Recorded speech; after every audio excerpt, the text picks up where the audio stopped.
So, welcome to the Ancestral Healing Monthly Zoom call. And for anyone who's listening to the recording, you can click on subscribe so that you receive notifications for the video every month. For anyone who has worked with me at all, whether it's a free tool that you signed up for or one of the courses, you will receive a monthly email that has the Zoom link in it. And for anyone who's just finding out about this channel, take a look at the show page description to find the links to the free Ancestral Toolbox and the 3 online courses that I've created for ancestral lineage healing. And these are all self-paced and independent study. All right, let's get down to business today. Before I talk about the fall equinox, I'm just going to begin by setting this energetic field with a prayer of a gratitude and appreciation. And I invite you to call on your own trusted protector guides as part of this practice. So let's just take a moment and breathe together. And it may be that you have your eyes closed the way I do, or it may be that you look out a window and just take a moment to really appreciate the nature that is all around you. It's within you because you have air, water, earth, fire, and ether within your body. And it's also all around us. So let's just take a moment of that appreciation of the elements: air, water, fire, earth, and ether. Thank you. Thank you for your presence in our lives. Thank you for your beauty and how in all the range of colors, whether it's white, gray, brown, all the way to the bright colors that were brought in by one of our community members today, brought this bright colors, just reminding of us all the beauty in nature. Thank you to our wise, well ancestors, those who came before us long, long ago and who have called us into this space for connection. Thank you to our trusted guides, whether that be an angel, a saint, an archangel, a goddess, or something in nature that you feel like that is your trusted guide: the mountain, the tree, the ocean, the river. Thank you for your presence in our lives.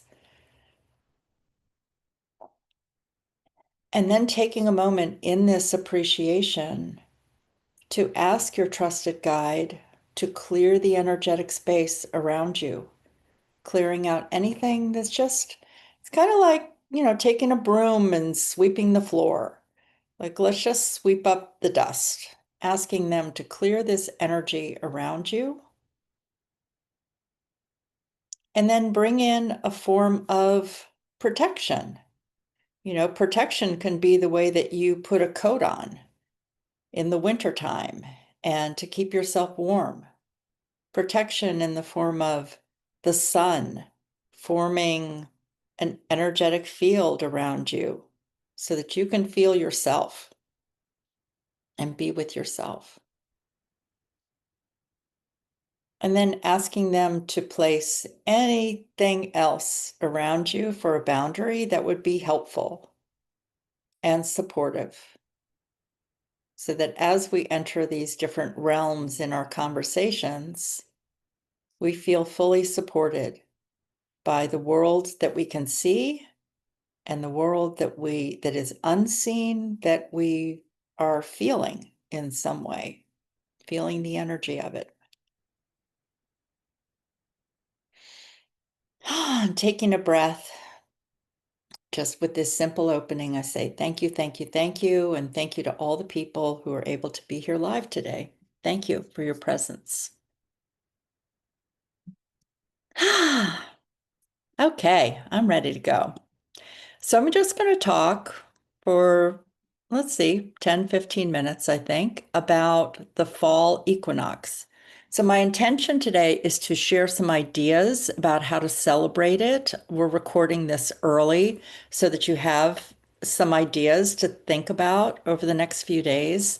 Officially, the fall equinox in the northern hemisphere is on September 22nd. And we'll talk about some different ways to celebrate. First, I want you to think about a few things. One of the gifts of ancestral lineage healing is a return to earth honoring rituals, those that our ancestors had before us, and to focus on reconnecting with the cycles of nature that are within us and around us. So rituals can help us find a way to live in the modern world while also staying connected to the natural rhythms of nature that can bring us back into harmony. And as we explore this, I invite you to reflect on where the modern world has created an imbalance with nature. So, for example, when you think about the stillness of winter and the busyness of holidays from the end of November to January 1st in different parts of the world, there's an incongruence. It's out of balance. So at a time when your body and soul is asking to go inward, the world actually becomes louder and busier with more parties. So I just want a presence while at the same time we're exploring ways that we can find our own balance during these times when maybe the world seems out of sync. Okay, so there are two equinoxes every year. One's in the fall, one's in the spring. Both equinoxes are times of returning to balance because it's reflecting to us a balance between light and dark, equal light and dark. Even equinox in Latin means something like equal night. And in the Northern Hemisphere, as I said, the fall equinox is September 22nd every year, and it's a time to celebrate the harvest from the summer.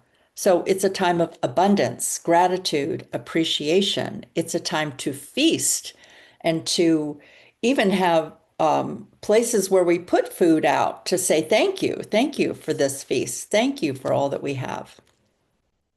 This time of year is also a time of endings.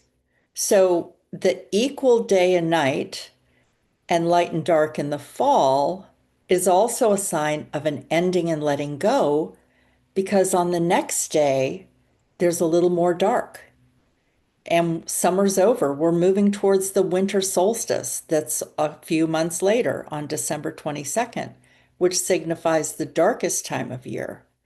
So it marks a time to prepare for the next season. And then in the fall, we're preparing for winter and going within. Here's an example that in the fall, we plant bulbs underground of tulips and daffodils. They're not going to come up in a few weeks.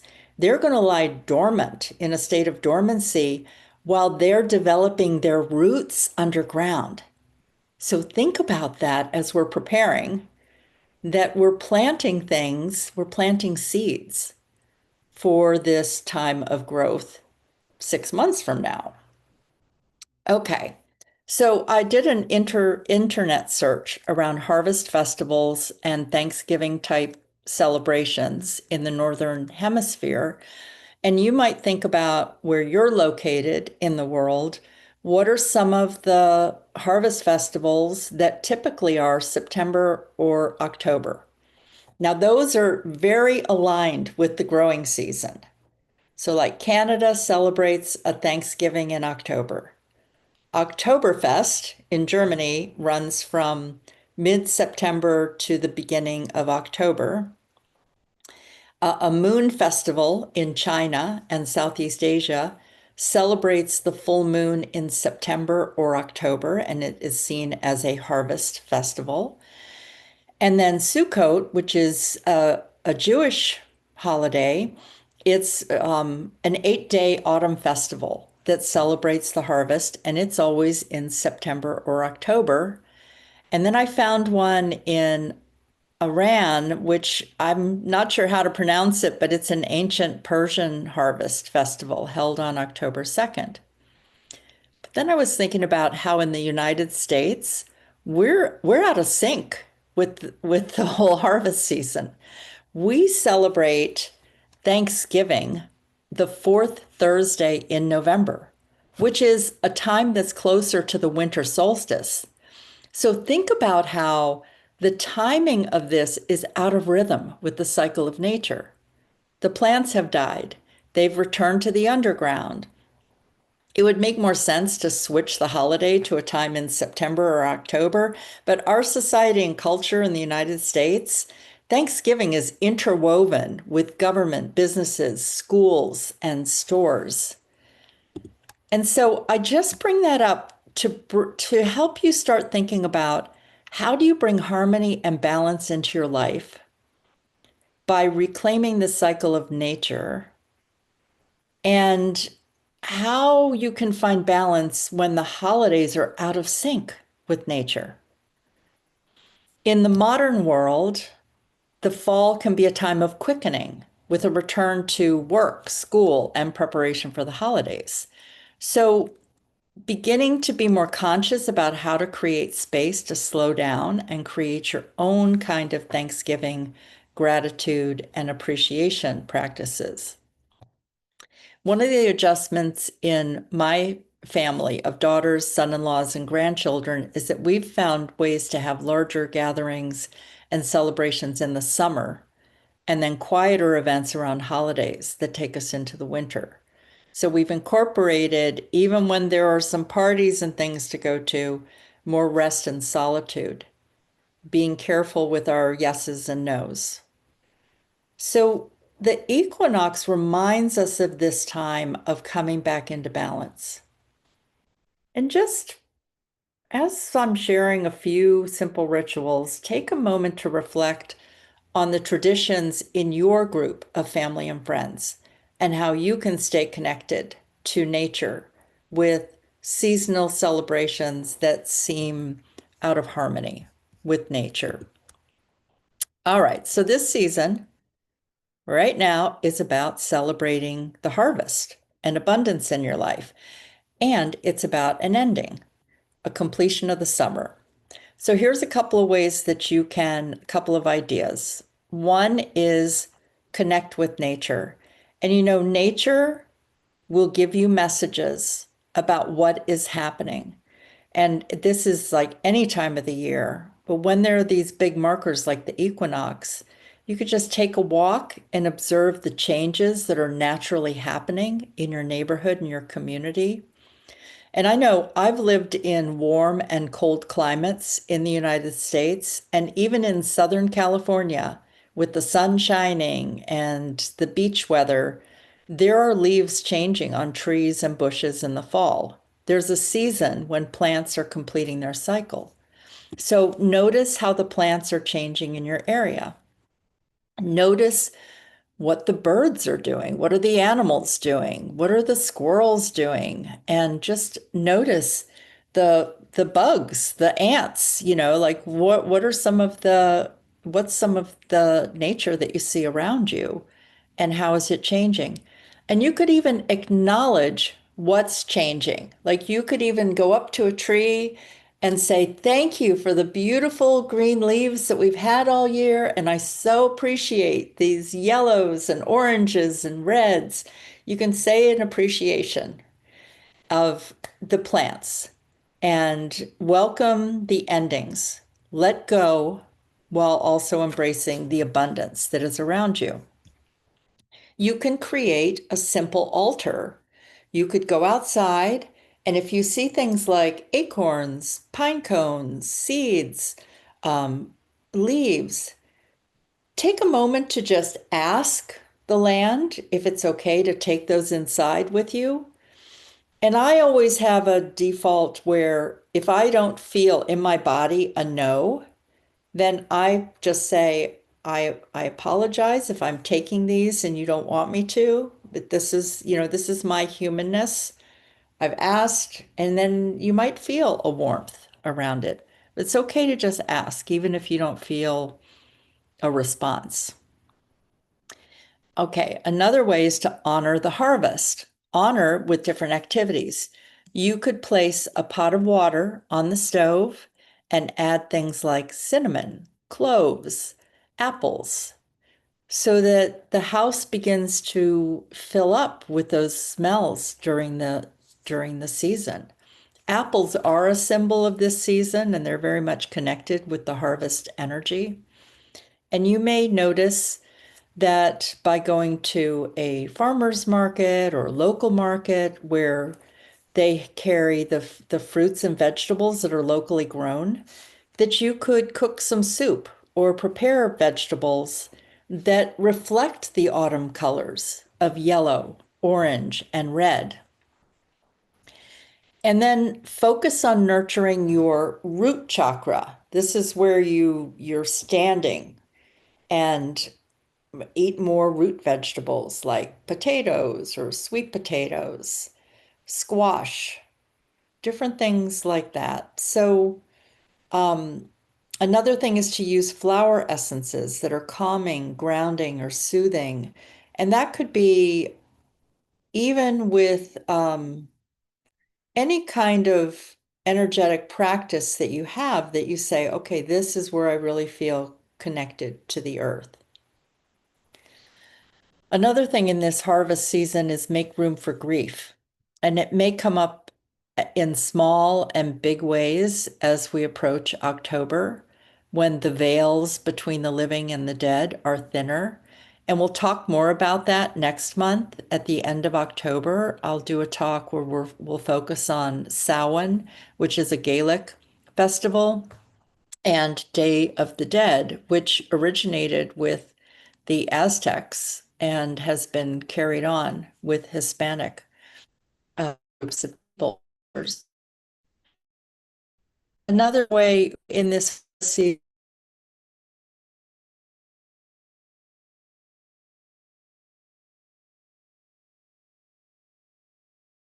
what did you create this year? What were some of the things that you brought into your life this year? And with that, it's also a time about dreaming, about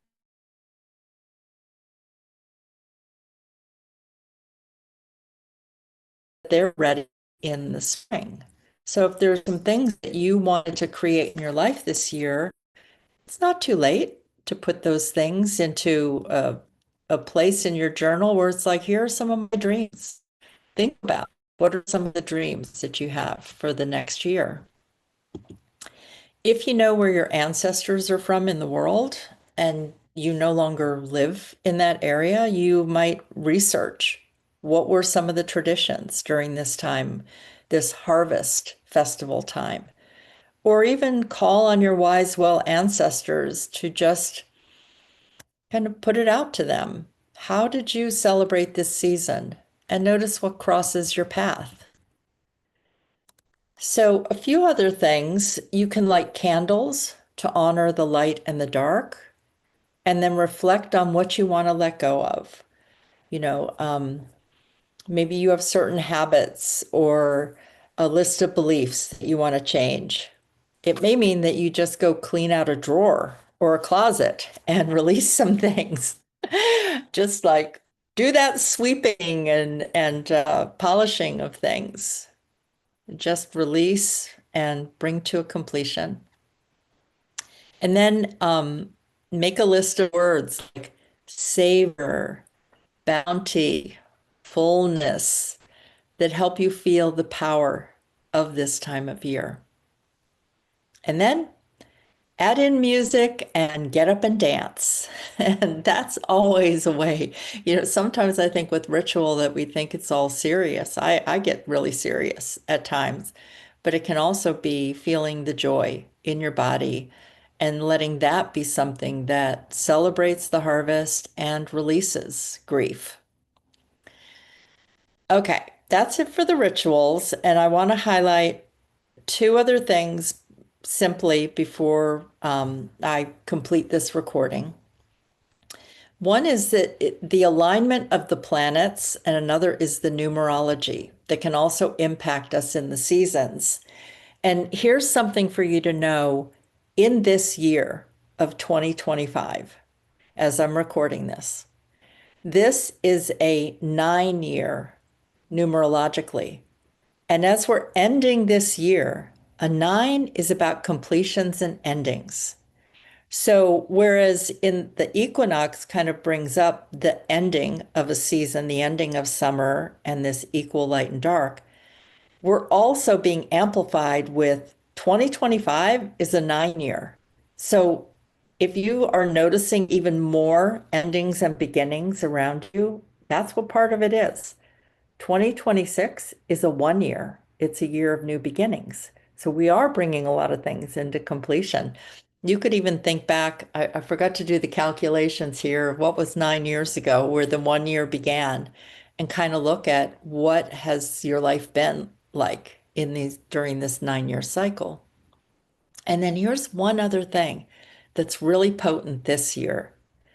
This year, on September 21st, there is a Virgo solar eclipse, which is in the final astrological degree. The degrees go from 0 to 30, and it is at 29 degrees, which highlights an ending, a cycle of an ending. A solar eclipse on September 21st is an ending. And the next day, on the equinox, on September 22nd, it's in the first degree of Libra, which is a new beginning.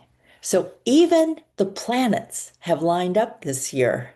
So if you're feeling even more of an amping up of endings and beginnings, the planets are involved even more this year.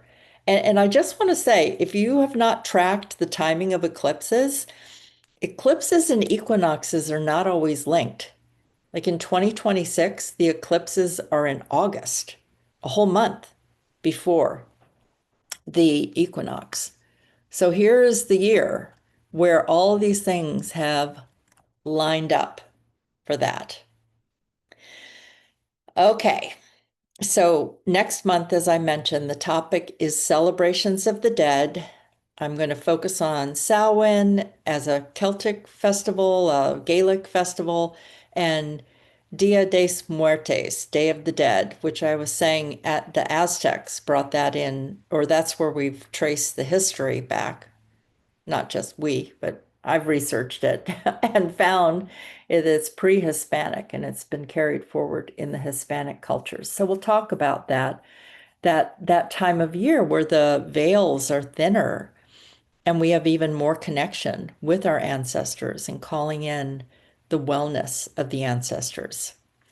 All right, so I'm going to finish that for today. Thank you to everyone who was able to be here live and for those who are listening to the recording, and share in the comments if there's something you want to tell us about your own experience with the equinox. Okay, so I'll stop the recording.